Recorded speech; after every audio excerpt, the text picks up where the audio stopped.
이스라엘 백성과 함께 하지 못하였던 언약궤가 다시 예루살렘으로 돌아오게 되는 그것을 기뻐하며 찬양하고 찬송하는 그러한 이야기가 담겨져 있습니다.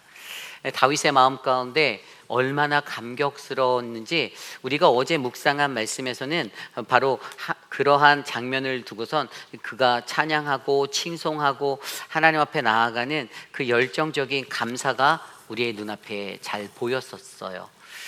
여러분, 그렇습니다. 아마 이 세상을 살아가는 저와 여러분, 우리 모두는 하나님을 찬양하고 찬송하는 것을 목적으로 지어진 존재입니다. 우리가 잘 알고 있는 웨스터민스터 소요리 문답 첫 번째 질문, 그 1조의 항목이 그랬듯이 과연 우리들이 이 땅에서 존재하는 그 목적이 무엇인가에 관한 그 질문, 하나님을 영화롭게 한다라는 것, 그리고 그를 영원토록 즐거워하기 위해 지음받은 존재라는 이 사실을 우리가 기억한다라면 우리는 하나님의 구원을 받은 백성으로서 이 땅에서 날마다 주님을 찬양하고 하나님을 높이며 살아가는 그러한 찬송의 사람들이 되어야 할 것입니다. 저는 그러한 찬송의 은혜가 이곳에 계신 저와 여러분, 우리의 삶에 끊어지지 않기를 소망합니다.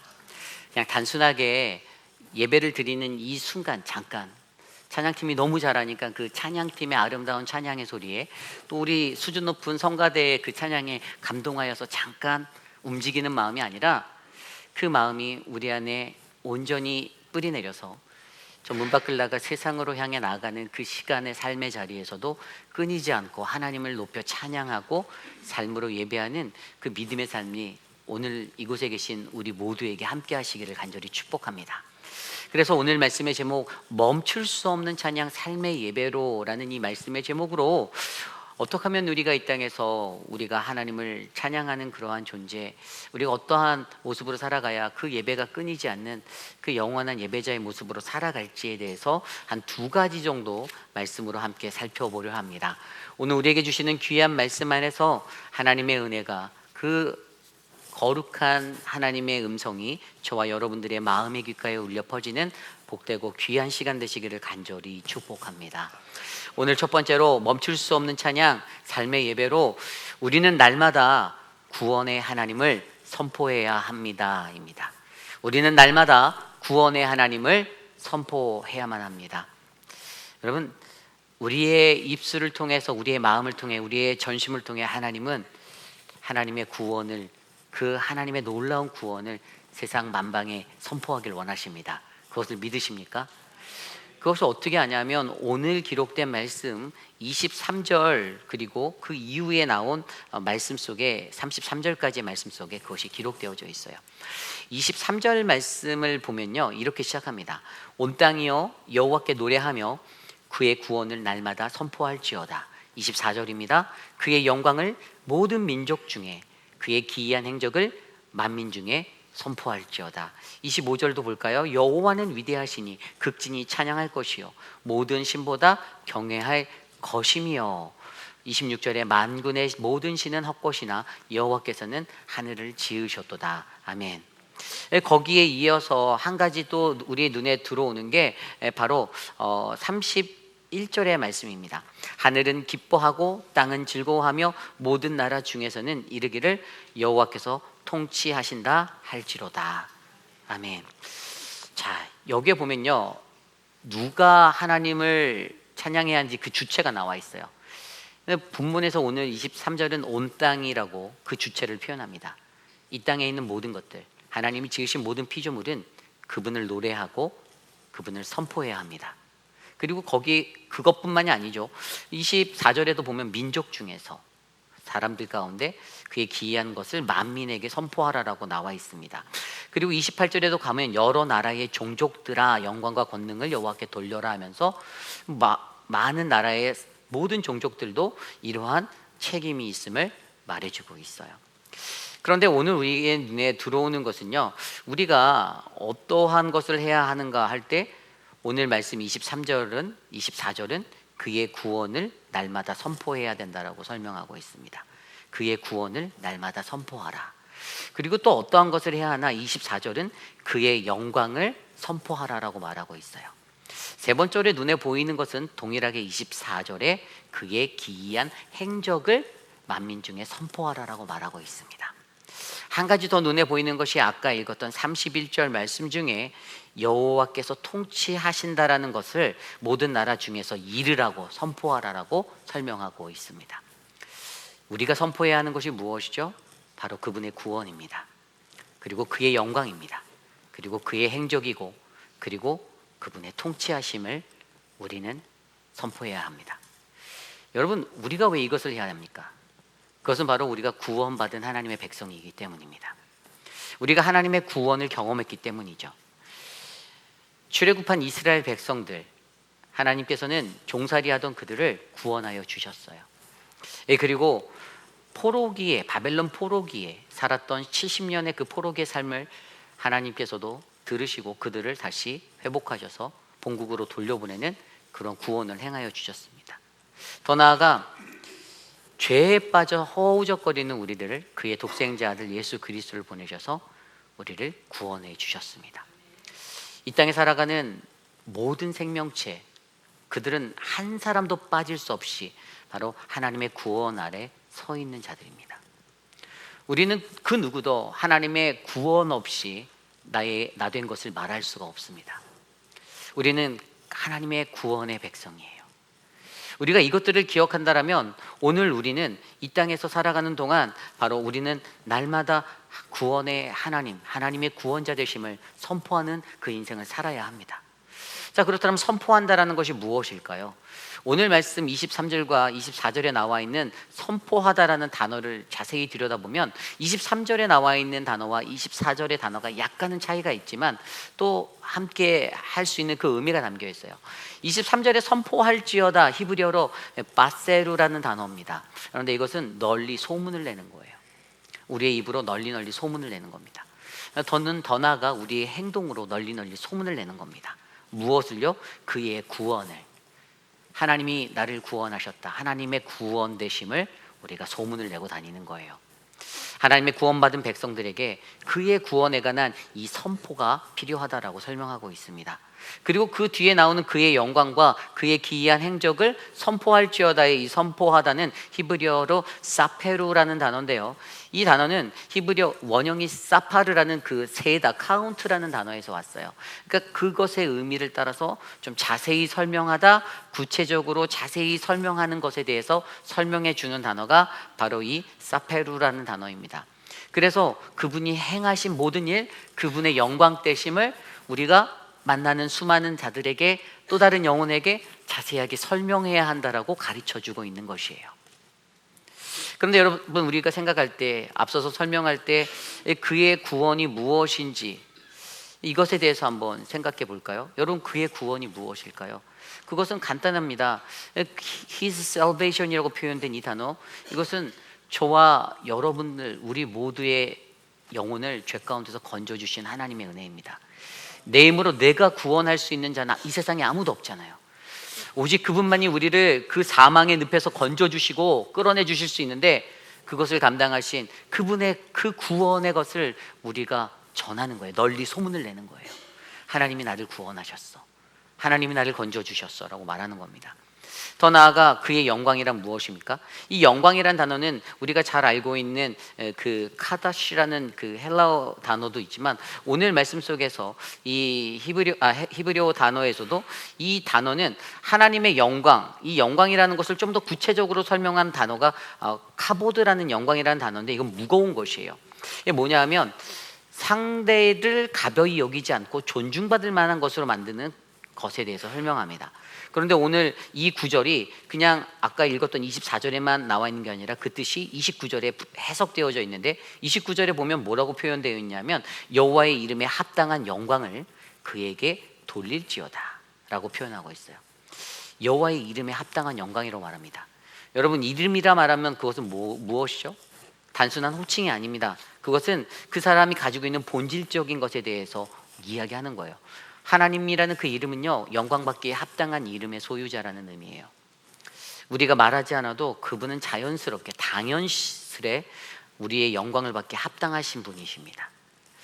그리고 그 뒤에 나와 있는 오늘 우리가 생각해야 하는 하나님이 통치하신다. 이 통치하신다라는 것은 무엇이죠? 31절에 여호와께서 통치하신다라는 것은요, 모든 세상의 통치, 다스리시는 것이 바로 그분의 손 아래 있다라는 것입니다. 그분의 주권을 인정하는 거예요. 그러면서 33절 말씀에도 뭐라고 나와 있냐면요, 그리할 때에 숲속의 나무들이 여호와 앞에서 즐거이 노래하리니 주께서 땅을 심판하러 오실 것이다.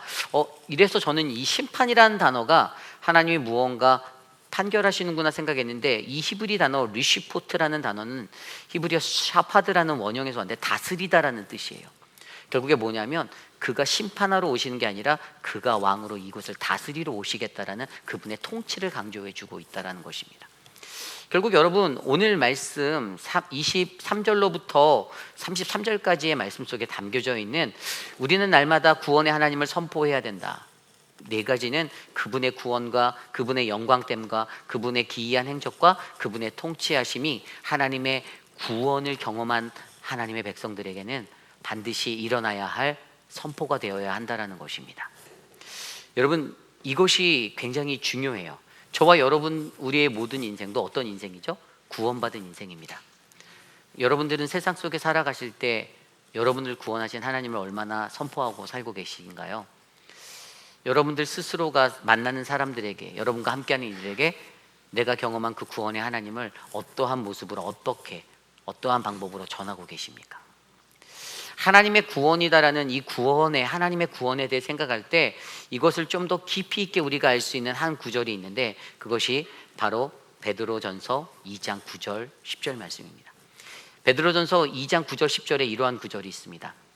그러나 너희는 택하신 족속이요 왕같은 제사장들이요 거룩한 나라요 그의 소유가 된 백성이니 이는 너희를 어두운 데서 불러내어 그의 기이한 빛에 들어가게 하신 이의 아름다운 덕을 선포하게 하려 하심이라.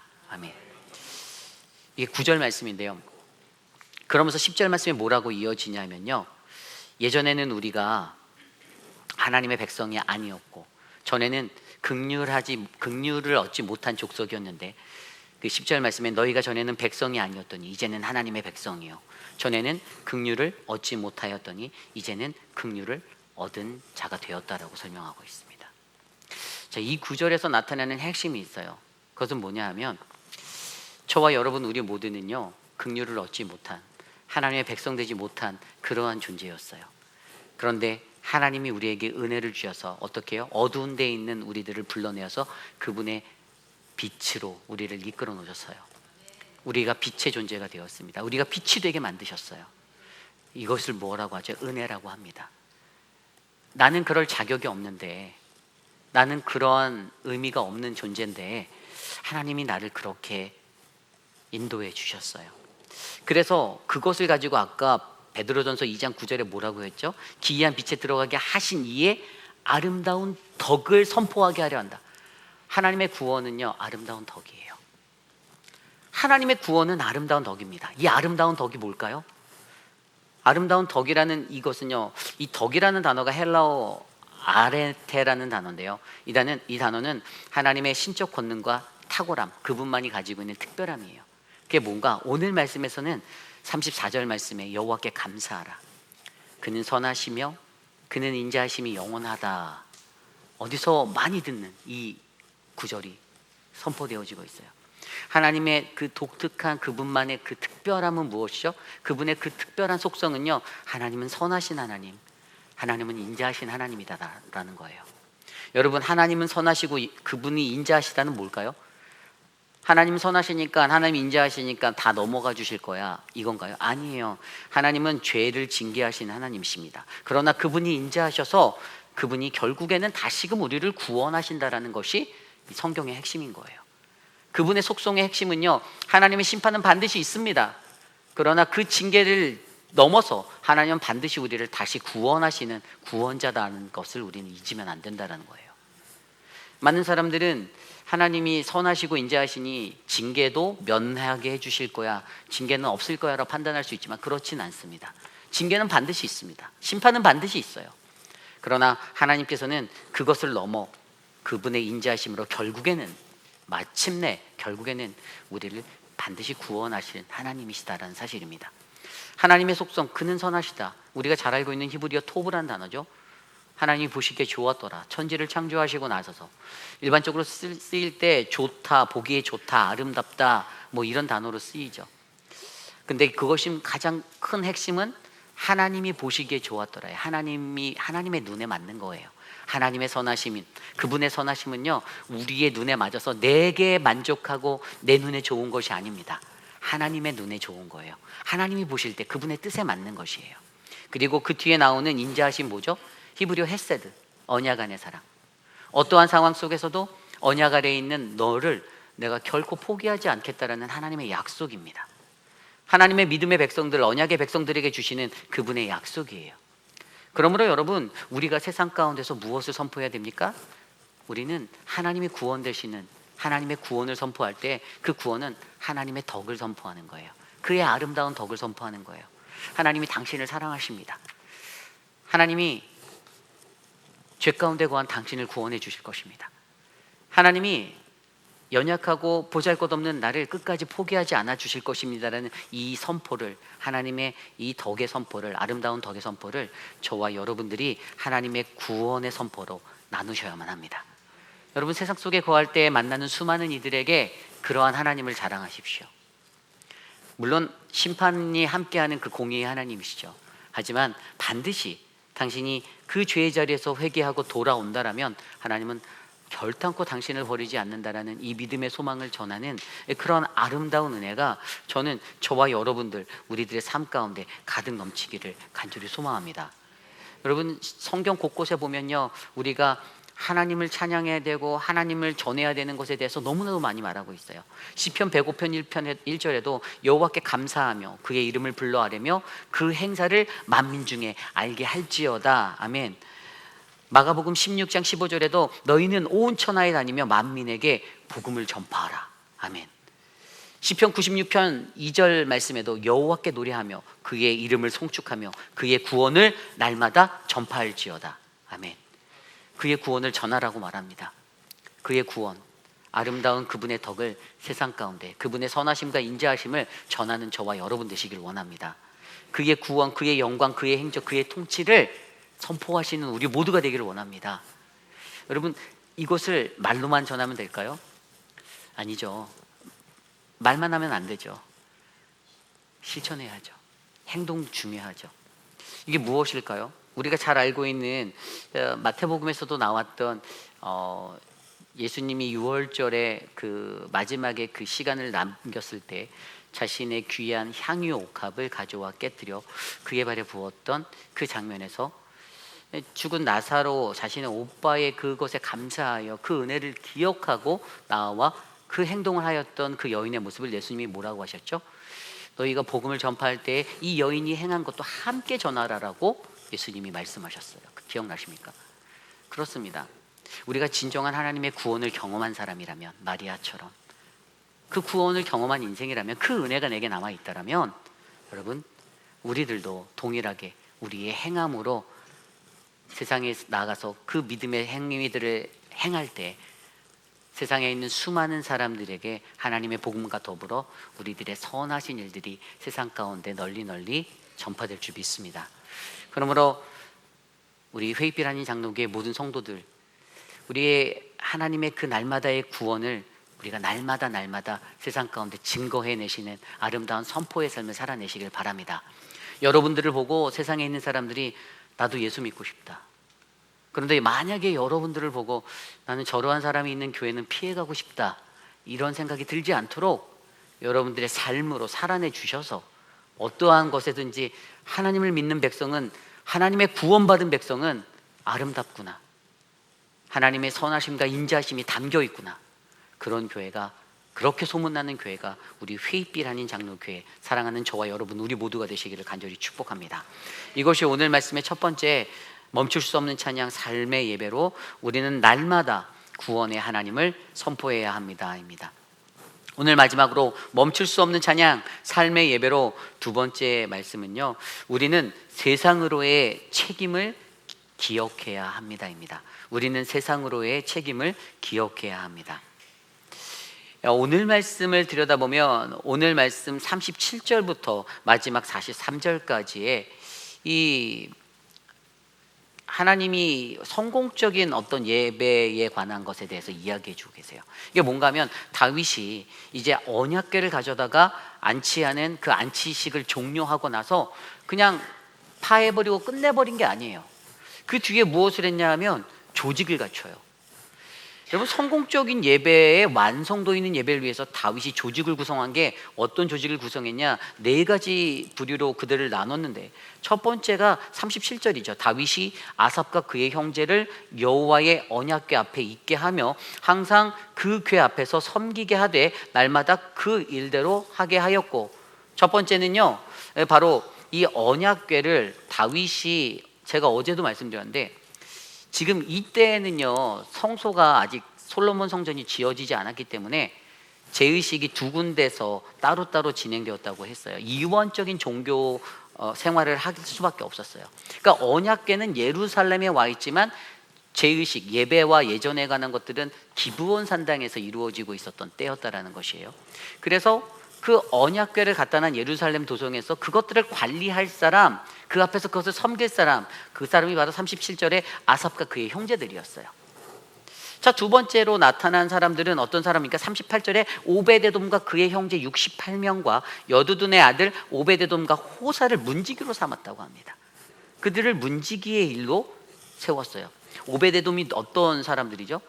이 언약궤가 예전에 기럇 여야림에서 다윗이 예루살렘으로 가져오려고 할 때 우사라는 사람이 팔짝 뛰는 것 때문에 이제 그것을 만졌다가 죽게 되는 그 참변을 겪었을 때 행군을 예루살렘으로 향하던 그 성 언약궤의 행렬을 멈추고 잠깐 옮겨졌던 것이 오베데돔의 집이었어요.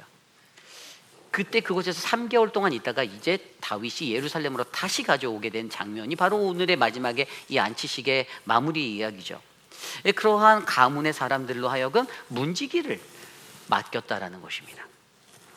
자, 그리고 세 번째로 보여지는 사람의 이야기가 그 뒤에 나오는 39절, 제사장 사독과 그의 형제 제사장들에게 기브온 산당에서 여호와의 성막 앞에서 모시게 하여, 40절입니다. 항상 아침 저녁으로 번제단 위에 여호와께 번제를 드리되 여호와의 율법에 기록하여 이스라엘에게 명령하신 대로 다 준행하게 하였다. 아멘.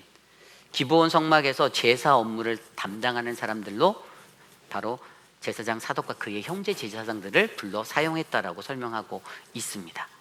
자, 그리고 마지막으로 네 번째로 보이는 사람들이 41절이에요. 또 여호와의 인자하심이 영원하심으로 그들과 함께 헤만과 여두둔과 그리고 택함을 받아 지명된 나머지 사람을 세워 감사하게 하였다라고 기록되어져 있는데요. 이 사람들은 임명된 피택자들 중 남은 사람들에게 감사를 시켰는데, 여기에서 중요한 것은 감사가 땡큐 감사합니다 이거라고 생각할 수 있는데 그게 아니고, 전에도 제가 말씀드렸는데 감사하다라는 단어 히브리어 호도트라는 단어는 히브리어 야다에서 왔는데 이 단어는 고백하다, confess예요. 그러니까 뭐냐 하면 여호와께 고백하기 위해서 예배하는 그 처소의 예배 사고에서 어떤 죄를 회개하게 하는 그 전담 팀을 구성한 거예요. 오늘날로 따지면 우리 교회의 중보기도팀과 같은 아주 특별한 그 회개팀을 만들어서 이 사람들은 회개 전문적인 그 업무만 담당하게 했고 그 일의 직무를 감히 했던 거죠. 그런데 이렇게 사람들의 직무들을 나눠놓은 이것을 통해 무엇을 합니까? 성공적인 예배가 완성되게 만들고 이어지게 만들었어요. 한 번 드리는 예배가 아니라는 거예요. 계속해서 드리는 예배라는 거예요. 여러분, 예배가 성공적으로 세워지기 위해서 무엇이 필요합니까? 많은 이들의 섬김이 필요합니다. 준비가 필요해요. 그냥 주일 오전 10시 45분에 교회에 오면 그냥 예배가 딱 드려지는 것이 아니라 이 예배를 위해서 어제 누군가는 와서 맛있는 식사를 준비했고요. 어제 누군가는 와서 PPT를 만들었고요. 성가대는 한 주 전부터, 찬양팀은 한 주 전부터 그 곡을 연습하고 아마 일상생활에 지나다니는 길목에서 그 찬양을 계속 들어가면서 마음속에 담아두고 예배를 준비했을 겁니다. 대표 기도하시는 분은 원고를 써가면서 그 기도문을 작성해서 준비하셨을 것이고요. 누군가는 아침에 안내위원으로 일찌감치 교회와 교회 단상과 교회 주변을 닦고 청소하며 예배를 준비하였던 것입니다. 그냥 다 차려진 밥상에 저는 올라와서 하나님 말씀을 전하지만 이 예배는 저 혼자 이룰 수 있는 것이 아니라 이 예배를 위해서 준비하는 수많은 제사장들의, 그분들의 피땀 흘린 노력이 배어 있는 예배라는 것이죠. 그래서 여러분, 이 예배가 성공적으로 이루어질 수 있는 것은 함께하는 공동체가 마음을 합하여 같은 뜻으로 함께하였을 때 더욱더 큰 은혜가 예배의 현장에서 일어날 수 있게 되는 것입니다. 그런데 예배라는 것이 절대 쉽지 않다라는 것을 오늘 말씀도 설명하잖아요. 아까 읽었던 40절에 상번제에 관한 이야기가 나오잖아요. 여러분, 상번제가 뭡니까? 아침과 저녁으로 제사 드리는 거예요. 그런데 사실 이들이 이것들을 잘 지켜내지 못했어요. 그동안 그냥 아침 저녁으로 제사한다는 게 얼마나 힘들겠습니까? 여러분, 민수기 말씀에도 보면요, 이 상번제를 드리기 위해서 정말 엄선된 재물을 관리해서 그것들로 매일 아침마다 해야 되는데 얼마나 많은 정성이 들어가야겠어요. 그만큼 이 상번제, 힘들고 어려운 상번제를 잘 지키게 하였다라는 40절의 말씀을 드려서 보아서 알듯이 다윗은 이것에 대해서 굉장히 엄격하게 예배를 준비하는 것이 얼마나 거룩하고 필요한 것인지 강조했다라는 것이에요. 오늘 우리에게도 동일한 겁니다. 성공적인 예배, 완성적인 예배가 무엇입니까? 최신 기기를 통해서 파워포인트를 쏘고 화려한 음향을 제공하고 이러면 예배가 아름답고 멋진 걸까요? 아니에요. 우리가 마음을 합하고 뜻을 합하여 각자에게 주어진 분야에서 묵묵하게 그 일들을 잘 감당할 때, 그리고 거룩하고 준비된 마음으로 하나님의 예배당에 모여 예배할 때 우리는 하나님의 선명한 음성을 바르게 들을 수 있는 믿음의 예배자들이 되는 것입니다. 바로 오늘 그 성공적인 예배에 대해서 이야기하고 있어요. 그런데 여러분, 성공적인 예배, 여기에서 끝이 납니까? 아니에요. 그냥 만들어지지 않는 이 힘들고 어려운 예배가 잘 채워져 있으면 예배가 드린 후에 어떠한 일들을 우리가 감당해야 된다라고 우리를 부르시죠? 마지막 43절입니다. 이에 뭇 백성은 각각 그 집으로 돌아가고 다윗도 자기 집을 위하여 축복하려고 돌아갔더라. 아멘. 돌아간다라는 단어가 눈에 보입니다. 예배당에서 예배드리고 끝인 줄 알았는데 끝이 아니었던 거예요. 저 문 밖을 나가 세상으로 나가는 그 사람들이 삶의 예배자로 세상 가운데 파송되어지는 장면이 보이는 거예요. 오늘 43절 말씀을 영어 ESV 성경에 보니까 Then all the people depart each to his house and David went home to bless his household라고 되어 있어요. 그래서 이 단어에서 돌아갔다라는 두 군데가 쓰인 단어를 봤더니 처음에 뭇백성이 돌아간 것은 그냥 went로 썼고요. 백성들이 돌아간 것은 디파트로 썼고 데이비드 왕이 돌아간 것은 went를 썼는데 이 단어를 히브리어 원어 성경으로 비교해 보니까 한 가지 원리를 발견할 수 있게 되었어요. 그것이 뭐냐면 이 디파트라고 하는 이 단어는 할라크로, 히브리어 할라크라는 단어였어요. 그런데 먼저 데이비드가 돌아간 단어를 보면 히브리어 사바브라는 단어가 보여요. 이 히브리어 사바브라는 단어가 어디서 왔냐? 이 동일한 본문의 내용이 담겨져 있는 사무엘하 22장 6절 말씀에는요, 이 단어가 다른 단어 와이아샤브라는 단어로 쓰였는데 이 단어는 그냥 사람이 자신의 원래 자리로 돌아갔다라는 의미였어요. 그런데 오늘 이곳에서 쓰인 이 사바브라는 단어, 좀 더 정확히 말하면 와이소브라는 이 단어는, 이 역대기 기자는 이것을 가지고 무엇을 표현했냐면 하나님께 돌아간다라는 의미로 사용했어요.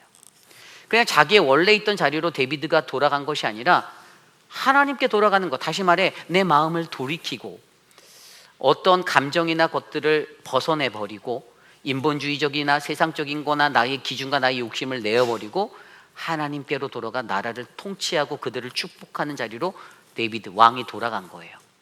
그리고 백성들은 무엇입니까? 이 예배 속에서 이 예배를 드리고 난 뒤에 그들은 어떤 마음으로 하나님의 말씀에 동행하겠다는 할라크로 돌아간 거예요. 이 돌아감이 있는 것이 성공적인 예배인 거예요. 여러분, 예배가 모양새로 잘 드려졌다, 성가대가 잘했네, 찬양팀이 너무 좋은 노래를 하는데 아름답다, 성도들이 다 아주 아름다운 옷을 입고 와서 저처럼 오늘 삐까번쩍한 이 너무 멋있잖아요. 제가 거의 원빈 수준으로 변화가 되었어요. 근데 그런 것의 끝이 아니라 예배의 중심에서 이 예배가 마쳐진 후에 저 문 밖을 나가 세상에 갔을 때, 세상으로 나아갔을 때 우리가 하나님께로 돌아가는 인생이 되었을 때 그 예배가 성공적인 예배가 된다라는 핵심적인 영적 의미를 오늘 우리에게 보여주고 있는 거예요. 여러분, 예배 후에 애프터 서비스가 굉장히 중요한 거 기억하시기 바랍니다.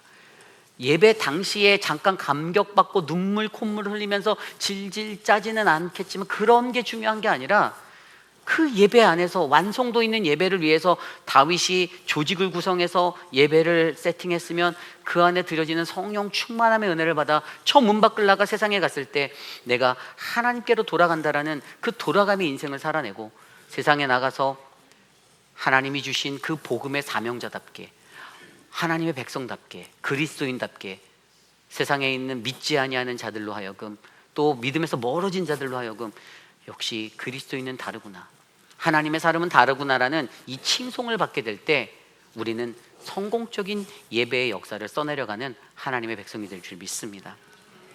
힘들고 어렵습니다. 쉬운 것이 아닙니다. 그러나 함께하면 할 수 있는 겁니다.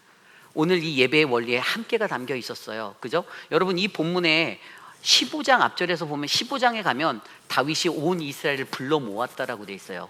히브리어로 보면 코 이스라엘이라고 돼 있는데 이게 불러 모았어요. 그런데 오늘 이 마지막 파송의 자리에서도 함께의 원리로 그 이스라엘 백성들을 각각 자신의 집으로 돌려보내고 자기도 집으로 가는 이 장면, 그리고 앞서서도 보면요, 여기에서 보면 이 사람들이 이것들을 마치고 돌아갈 때 모든 것들을 서로 이렇게 나눠서 예배했었던 재물의 것들을 같이 나눠서, 어제 말씀에서 거예요. 거기도 나왔어요. 함께 나눠서 그것들을 받아서 돌아갔어요. 다윗이 나누어 줬다라고 했거든요. 함께예요. 함께 할 때에 우리는 아름다운 이 예배를 한 마음으로 잘 만들어내고 성공적인 예배를 체계적으로 완성해낼 수 있음을 기억하시길 바랍니다.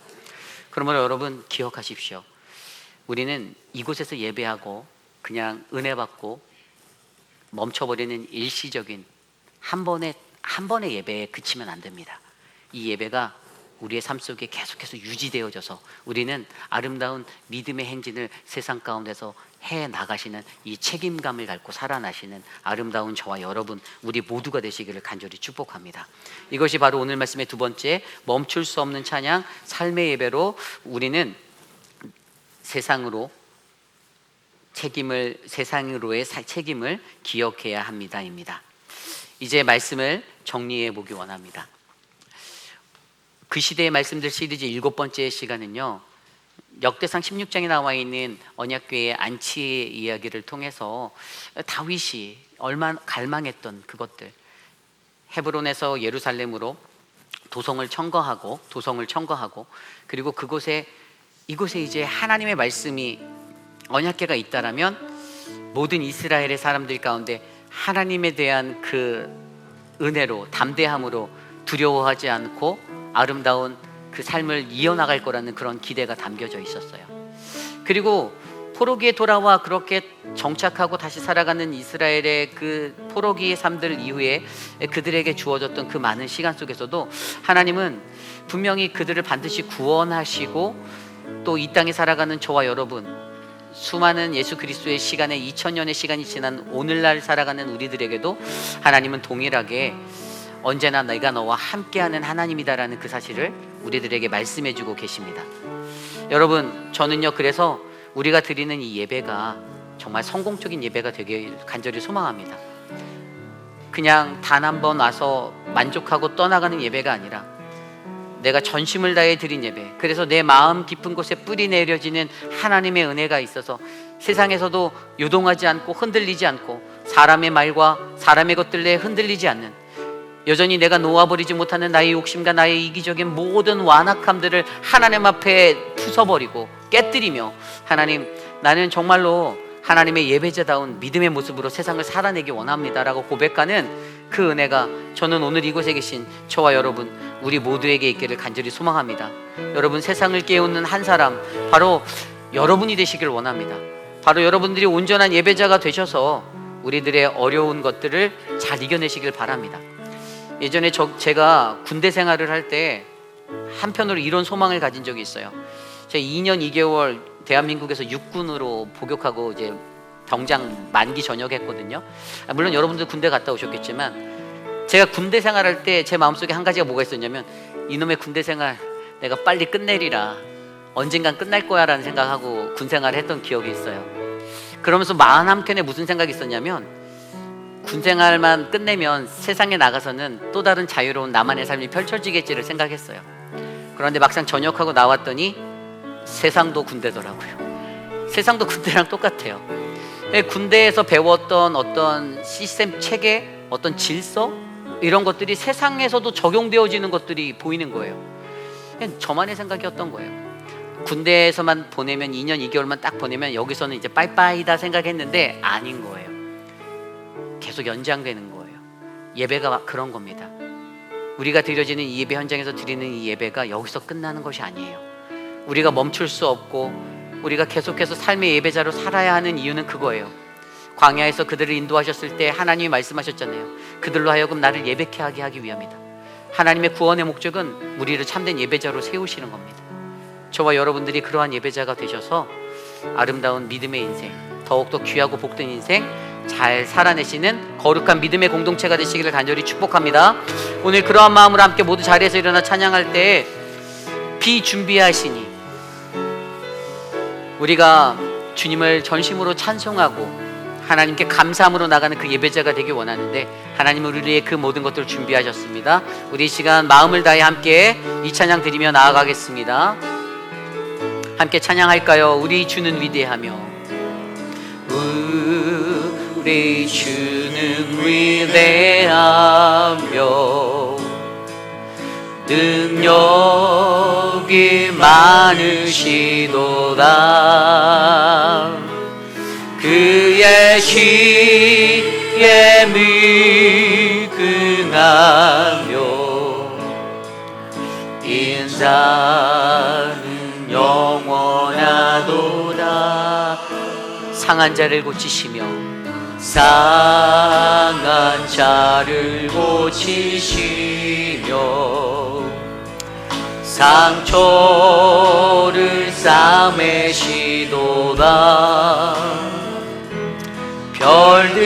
별들의 수를 세시며 힘을 붙이셨도다. 그가 구름으로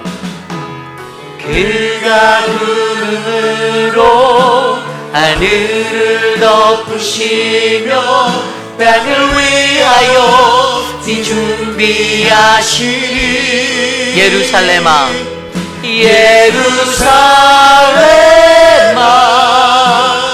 여호와를 찬송할지어다. 내 하나님을 감사함으로 그 앞에 나가며 주인제 앞에 경배. 우리 다시 한번 고백할까요? 우리 주는 위대하며 우리 주는 위대하며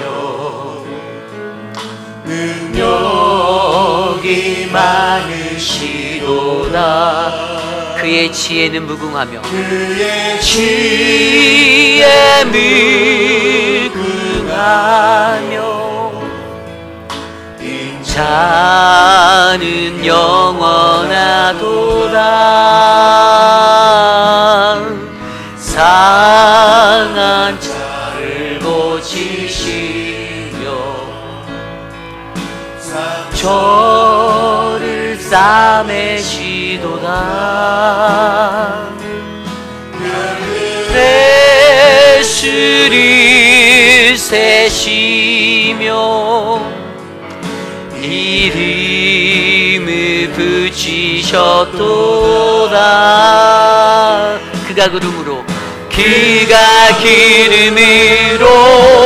하늘을 덮으시며 땅을 위하여 비춘. 그가 구름으로 하늘을 덮으시고 그가 구름으로 하늘을 덮으시며 땅을 위하여. 우리 한 번 더 고백할까요? 그가 구름으로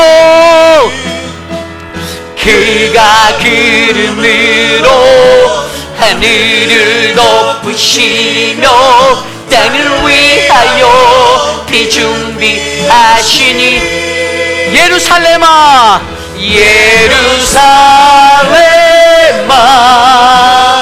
여호와를 찬송할지어다.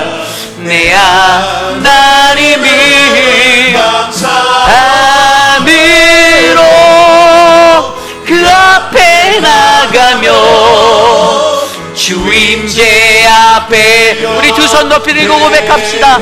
예루살렘아 예루살렘아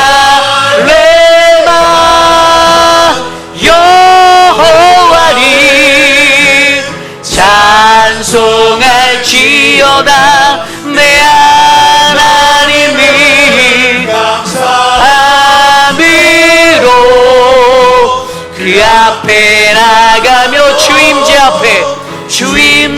앞에 경배. 우리 마지막으로 고백합니다. 예루살렘아 여호와를 찬송할지어다. 내 하나님이 감사함으로 그 앞에 나가며 주임제 앞에 경배해. 주임제 앞에 경배해. 참으로 존귀하신 하나님 감사합니다. 하나님이 사랑하시는 회빛 한인 장로교회가 멈출 수 없는 찬양과 감사, 하나님 그 기쁨으로 주님을 예배하는 삶의 예배 처소가 되기를 간절히 소망합니다. 하나님 우리 성도들이 하나님 이곳에서 은혜 받고 문 밖을 나가 세상으로 나아갈 때 하나님 저들의 예배의 흐름이 끊이지 않도록 붙잡아 주시고 성령 충만함으로 한 주간의 시간을 하나님의 말씀과 은혜의 힘으로 살아갈 수 있는 구원받은 백성 되도록 인도하여 주시옵소서. 그러기 위해 우리는 날마다 하나님의 구원을 선포하는 존재가 되기를 원합니다. 하나님 우리가 세상에서 이 사명 잊지 않고 이 책임을 기억하며 성공적인 예배의 은혜를 이어갈 수 있는 믿음의 사람들로 하나님 세워 주시옵소서. 존귀하신 하나님, 우리 교회에 육신의 연약함 가운데 고통받는 많은 분들이 계십니다. 사랑하는 우리 이완순 집사님 하나님 회복하여 주시고, 하나님 이제 한국에 나가서 또 회복의 치료의 시간들을 가지려 하는데 그 모든 걸음들을 하나님 오고 가는 발걸음을 지켜주셔서 김두식 집사님과 이한순 집사님 이 가정 안에 하나님 평화가 넘치도록 은혜를 베풀어 주시옵소서. 안문희 집사님 사랑하는 어머님 보낸 지 이제 1주년이 다 되어 갑니다. 하나님 사랑하는 딸의 마음에 위로를 주시고 은혜를 베풀어 주시며 하나님의 끝없는 평안으로 인도하여 주시옵소서. 지금은 우리 구주 예수 그리스도의 무한하신 은혜와 그 크신 하나님의 사랑하심과 성령 하나님의 감화감동 교통하심의 역사가 멈출 수 없는 찬양과 삶의 예배자로 살기로 다짐하는 사랑하는 백성들의 마음 가운데 하나님 내가 주님과 동행하며 살기 원합니다. 내게 주시는 이 사명을 예배에서 은혜 받아 세상으로 끌어 잊어버리지 않고 잃어버리지 않는 예배자가 내가 되길 원합니다. 하나님 내게 은혜를 베풀어 주시옵소서라고 간구하는 사랑하는 모든 회의빛 아닌 장로교회 성도님들 한 분 한 분 저들의 머리 위에, 저들의 가정과 자녀와 삶의 터전 위에 지금으로부터 영원토록 함께 하시기를 간절히 축원하옵나이다. 아멘.